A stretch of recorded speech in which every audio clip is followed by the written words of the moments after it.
السلام علیکم ناظرین، آج ہم موجود ہیں بیچ لگژری ہوٹل میں اور یہاں پر میمن یوتھ پارلیمنٹ کی جانب سے فرسٹ آفیشیل ایک انٹروڈکٹری سیشن ارینج کیا گیا تھا. اس وقت ہمارے ساتھ موجود ہیں پریزیڈنٹ میمن یوتھ پارلیمنٹ مواز پوپٹیا صاحب. ان سے بات کرتے ہیں. السلام علیکم. وعلیکم السلام. سر، میمن یوتھ کے نام کیا پیغام آپ دینا چاہیں گے میمن میڈیا سیل کے پلیٹ فارم سے؟ ایم ایم سی کے پلیٹ فارم سے میں صرف یہ پیغام دوں گا کہ پرائمریلی ہمیں اویئرنیس حاصل کرنی چاہیے پالیٹکس کی. اوور آل جو سینیریو جس طرح پاکستان کی سچویشن چینج ہو رہی ہے، جو جیو پولیٹیکل چینجز آ رہے ہیں، we need to be aware of them, اور ہمیں زیادہ سے زیادہ پڑھ کے اور کرنٹ افیئرس کی نالج ہونی چاہیے. میسج فار سر، یہ بتائیے کہ آپ میمن یوتھ پارلیمنٹ کا جو انٹروڈکٹری سیشن تھا، اس کو آپ فیوچر میں کس طرح پریٹینڈ کرتے ہیں کہ میمن یوتھ پارلیمنٹ کتنے حد تک اسٹیبل رہے گی؟ کیونکہ جیسا کہ بہت ساری اور بھی فورمز بن چکے ہیں پہلے، تو میمن یوتھ پارلیمنٹ کیا اسٹیبل رہے گا؟ اس کو فیوچر کس طرح آپ دیکھتے ہیں؟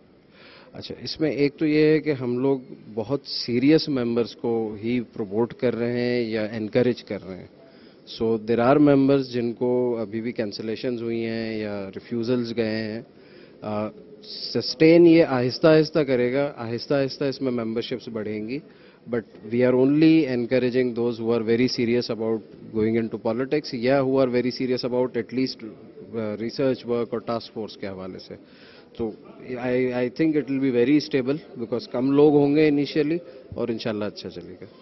Thank you sir. اس وقت ہمارے ساتھ موجود ہیں vice president Memon youth parliament Wasif Dadari. ان سے بات کرتے ہیں.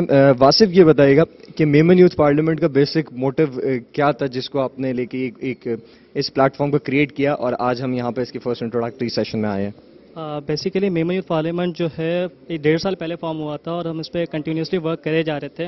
ٹھیک ہے، اب جا کے یہ کہ 1.5 سال بعد ہمارا پہلا انٹروڈکٹری سیشن ہوا ہے اور اس کو فارم کرنے کا ہمارا مطلب یہ تھا کیونکہ ہمیں ہماری جو میمن کمیونٹی ہے اس کو یونائٹ کرنا، یعنی ایک پلیٹ فارم پہ لے کے آنا جہاں پہ ہم سارے کے سارے یعنی انٹریکٹ بھی کر سکیں اور ایک ساتھ ورک کر سکیں. تو اسی لیے میمن یوتھ پارلیمنٹ کو فارم کیا گیا ہے. مجھے یہ بتائیے گا کہ میمن یوتھ پارلیمنٹ میں اب تک آپ کے پاس کتنے ممبرز آ چکے ہیں اور ان فیوچر آپ کتنے اور ممبرز کو، جیسا کہ ابھی ہم نے سیشن میں دیکھا کہ آپ نے کہا 20 ہمارے پاس پارلیمنٹریز ہوں گے اور 25 جو ہیں آنرری انسٹیٹیوشنل ممبرز ہوں گے، تو کیا اس تعداد یہی رہے گی یا پھر اس میں انکریمنٹ ہو سکتا ہے؟ نہیں، بالکل انکریمنٹ ہو سکتا ہے، لیکن ہمارے جو سٹارٹنگ کا جو ابھی ٹارگیٹ ہے، فرسٹ ایئر کا ٹارگیٹ تو وہ یہی ہے انشاءاللہ. لیکن اگر جیسے جیسے ہم کام کرتے جائیں گے تو نیکسٹ ایئر میں کوانٹٹی اور سب کچھ بڑھتی جائے گی. آنرری جو انسٹیٹیوشنل ممبرشپ ہے وہ بھی انشاءاللہ انکریز ہوگی اور جو باقی پارلیمنٹیرینس اور جنرل ورکرز اور ایسوسیشن جنرل ممبرس اور ایسوسیشن ممبرس ہیں وہ بھی انشاءاللہ انکریز کریں گے اور ان کو بھی اس پہ بھی کام کریں گے ہم لوگ. ٹھیک ہے، بہت شکریہ آپ کا واصف، آپ نے ہمیں اپنے ویلیبل کمنٹس دی. اس وقت ہمارے ساتھ موجود ہیں WMO یوتھ ونگ کے چیئرمین الطاف ویانی صاحب. ان سے بات کرتے ہیں. السلام علیکم سر. السلام. سر، کیسا اقدام محسوس کرتے ہیں کہ آپ یوتھ ونگ کے چیئرمین اور میمن یوتھ پارلیمنٹ کے آج اس انٹروڈکٹری سیشن میں آپ ہیں؟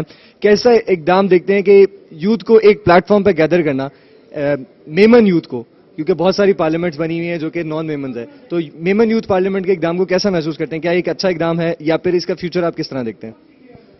بہت شکریہ میمن میڈیا سیل کا نمبر 1 کہ آپ نے اس ایونٹ کو بھی کور کیا اور مجھے بھی کچھ کہنے کا موقع دیا. میں سمجھتا ہوں کہ یہ اپنی نوعیت کا ایک بڑا ہی منفرد کام میمن یوتھ پارلیمنٹ لے کے اٹھا ہے، جس میں میں معاذ اور اس کی ٹیم کو یقیناً مبارکباد پیش کروں گا کہ اگر نو ڈاؤٹ کہ ہر کام کے سٹارٹ میں ایک اگر جو ہے یہ بڑا اہمیت رکھتا ہے کہ اگر اس کو ہم سب کی ذمہ داری ہے، میمن برادری کے یوتھ کی اسپیشلی، کہ اس کو سپورٹ کیا، اس کے شانہ بشانہ چلے، تو یہ ایک ایسی تنظیم یا تحریک بن سکتی ہے ہماری میمن کمیونٹی کے لیے کہ آنے والے دنوں میں ہم ہماری کمیونٹی میں سے کچھ ایسے ہی قابل باصلاحیت پارلیمنٹیرینز جو ہیں وہ قوم کو دے سکتے ہیں، جس کا سب سے زیادہ لیگ ہم آج محسوس بھی کرتے ہیں کہ شاید ہماری کمیونٹی کے بہت سارے لوگ جو ہیں وہ پالیٹکس یا پارلیمنٹ یا اس قسم کی چیزوں سے جو ہے قدرے دور رہتے ہیں.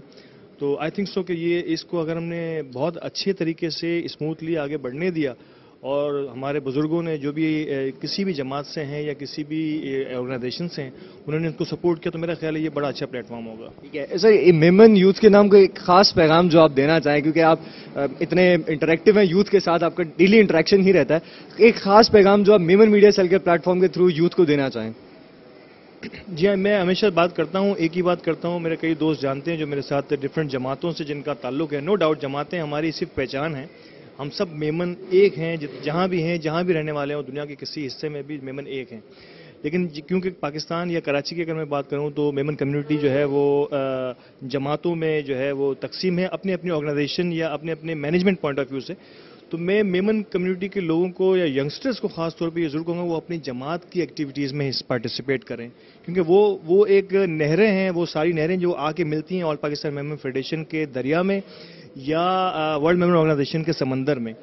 تو اگر ہم ان نہروں میں اپنا کام کرتے چلے جائیں اپنی اپنی جماعتوں میں اپنی اپنی کمیونٹی کے آرگنائزیشنز کے اندر یوتھ کی ڈیولپمنٹ کے لیے, تو میرا خیال ہے کہ آگے آنے والے دنوں میں کوئی بہت زیادہ وقت نہیں لگے گا کہ میمن کمیونٹی ایک بھرپور یوتھ کو آرگنائز کرنے میں اور انہیں آگے بڑھانے میں مدد فراہم کر سکتی ہے. بہت شکریہ آپ کا سر, آپ نے اپنے ویلیوبل کمنٹس دیے. انشاءاللہ فیوچر میں آپ سے انٹریکشن آئے گا. Thank you sir.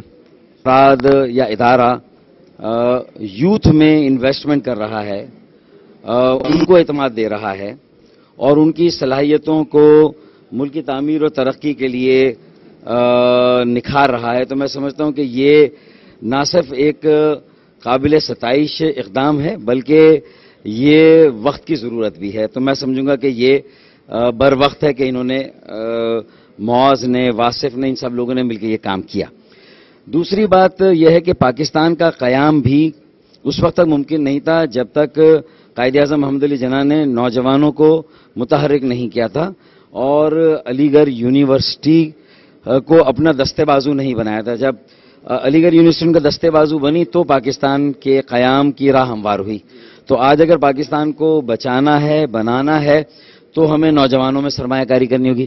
اب میمن نوجوانوں میں کیوں ہمیں سرمایہ کاری کرنی, یا ان کی صلاحیتوں کو کیوں نکھارنا, یا انہیں اس قابل کیوں بنانا کہ وہ ملک کی تعمیر و ترقی میں اپنا کردار ادا کر سکے. اس لیے کہ میمن کمیونٹی ایک وائبرنٹ کمیونٹی, ایک بہت متحرک اور فعال برادری ہے, اور یہ بزنس میں بھی ہے اور سوشل ورک میں بھی ہے. لیکن اگر یہ پولیٹیکل ورک میں بھی تھوڑا سا ایکٹیو ہو, پولیٹیکل یا سیاسی ایشوز میں بھی تھوڑا دلچسپی لے, تو جو اللہ تعالیٰ نے انہیں خداداد صلاحیت دی ہے تو وہ سوشل اور چیریٹی, خیراتی, فلاحی اداروں کے ساتھ ساتھ بزنس اور جو سرمایہ کاری کے ساتھ ساتھ وہ سیاست میں بھی اپنا ایک بھرپور کردار ادا کر سکتے. تو میں سمجھتا ہوں کہ ملک یہ مستقبل میں جو ہے وہ انویسٹمنٹ ہو رہی ہے, اور میں سمجھتا ہوں کہ خوشائند اقدام ہے اور ان کاموں کو بڑھانے کی اور سپورٹ کرنے کی ضرورت ہے. بہت شکریہ سر. ایک لاسٹ پوائنٹ, آپ مجھے میمن یوتھ کے نام کوئی خاص پیغام دینا چاہیں, کوئی ایسا پیغام جو میمن میڈیا سیل کے پلیٹ فارم کے تھرو آپ دینا چاہیں؟ میں تو یہ کہوں گا کہ علامہ اقبال کا ایک شعر ہے, وہ اصل میں شاید مومنوں کے لیے تو ہوگا لیکن میں تو سمجھتا ہوں کہ میمنوں کے لیے بھی ہے, کہ میمن ہو تو بے تیغ بھی لڑتا ہے سپاہی. اور تیغ کا مطلب ہوتا ہے تلوار, تو میمن کے ساتھ تو کہتے ہیں وہ تلوار سے تو لڑے گا ہی نہیں, اس کو تو بغیر تلوار کے ہی لڑنا ہے. تو یہ ساری لڑائی بھی بغیر تلوار کی ہے. بہت شکریہ. Thank you sir.